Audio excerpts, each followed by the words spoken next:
Many thanks to Close from the servers, Fed Distraction Squad, CF Tools Cloud, Sovereign RP server, the Struggle Community, the Common Crew servers, Friendly DayZ podcast, DayZ servers, and Husk RP for making this video possible. Clothing in DayZ is a lot more complicated than slapping on a plate, assuming that more slots means more good, and equipping anything that says best installation. Protection stats, they go far deeper than this, and include several hidden mechanics that most players don't know about. So in this video, I'm going to explain how each piece of clothing protects each of our hitboxes from each source of damage, how clothing durability massively impacts these stats, rank the best clothing in the game, and give you access to the best tool that you've never seen.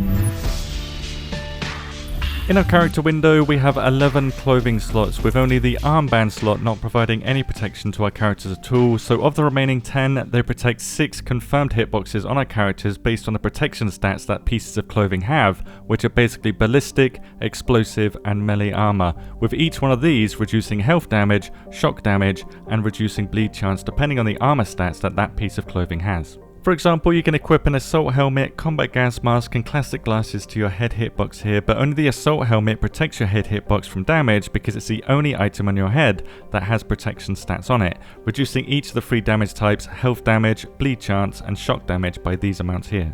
Damage reduction on the other 5 hitboxes in DayZ works exactly the same, but each hitbox does have its own damage multipliers, which I'll get into in another video.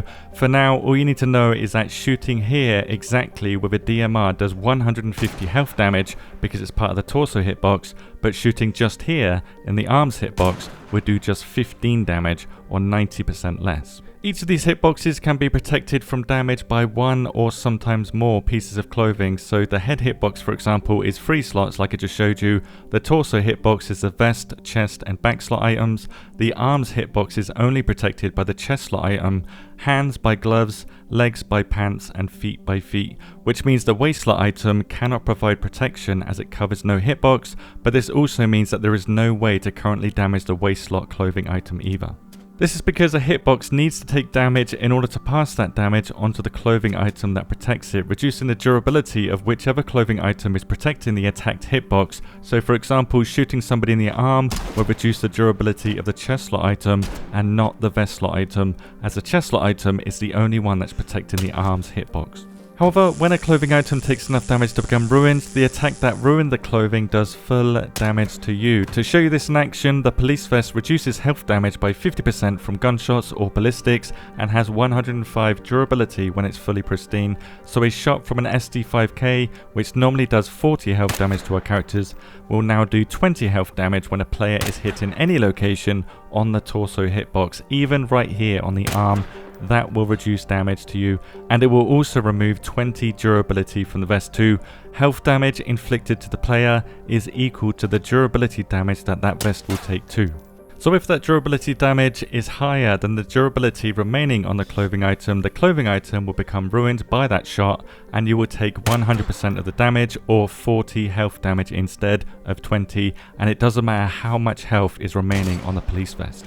This applies to all armor in DayZ, so keep your armor at the highest quality level possible to prevent a high damage shot from ruining your vest protection and then instantly killing you because it does full damage. The weather in DayZ doesn't touch our hitboxes, it instead affects us directly through our clothing slots, or these equipment slots, with these clothing slots all having their own multipliers attached to them, which then converts the insulation on a piece of clothing into what I'm calling true insulation. So while the Ushanka and Winter Hunting Jacket both have best insulation in the game, the multipliers on these clothing slots convert them to output their true insulation numbers, which is 5 for the Ushanka in the head clothing slot and 12 for the Hunting Jacket in the chest slot, which is a big difference. The Hunting Jacket is doing a lot more for you. This true insulation can then be reduced further by the condition of your clothing, with pristine having no penalty, meaning you still have 12 true insulation, all the way down to minus 50% penalty if the jacket is badly damaged, turning that 12 into a 6. You also have a penalty for the wetness of your clothing, with this penalty increasing each wetness stage you go up, and each piece of clothing has its own water resistance stat tied to it. So some items cannot go above a certain stage, such as the assault helmet, it can't go above damp as of last patch, and will only give you a minus 10% insulation penalty at a maximum, even if you go swimming for hours with it. All of this information means that you should focus on high multipliers first, such as the chest slot and the leg slot items. Keep your gear repaired, repairing the highest multipliers first, and keep your gear dry, focusing again on the highest multipliers first, the chest and the legs. But this is only if you want the protection from the cold, because if you want protection from the heat, use low insulation gear, keep badly damaged or even ruined gear unless you want some damage protection, and keep it as wet as possible too, a strategy that we might have to use when it comes to Nestara. Like with weapons, I've ranked the best clothing in DayZ based on all of their stats, but when it comes to clothing in particular, more so than weapons, the best is always what is best for your current situation. For PvP, you're going to need ballistic protection because firearms reducing your health to 0 is the most common cause of death, so you only need 4 items for the best protection in the game, with chainmail being optional for 3 very good reasons. First, it doesn't reduce ballistic shock damage, so you're going to get uncon just as much as wearing anything else basically. Second, dying from health damage due to a leg shot is very rare, and you'll most likely go unconscious anyway. And third, stacking armor has heavy diminishing returns, so while you may see 70 here plus 30 here, the actual ballistic health protection it provides is 70 here and 9 here, resulting in only 9% less health damage when you're wearing chainmail in the chest slot. Based on its rarity, low slots, and extremely heavyweight, I would say it's not really worth carrying around. It's not really worth searching for unless you have a lot of time. But if you are going up against melee damage, I would say it is worth it. It gives you 12% extra health protection and 10% less shock damage taken, so that is worth it in that case. And also it has a lot of durability, so you're going to be able to get those protection stats for longer. It doesn't really matter what else you put in the other slots here, and the chest plate is better than the plate carrier when it comes to melee combat, given that stamina is very important in melee combat, with a chest plate weighing 7 kilograms less, giving you 25% extra durability and gives you the same amount of melee protection stats. Speaking of stamina, as long as you don't go over 6 kilograms, you will have 100% stamina bar in the game, as you can see here, with the best loadout for maximum storage space also hitting just under this limit, literally 50 grams, and it gives you 160 slots to play with and maximum stamina.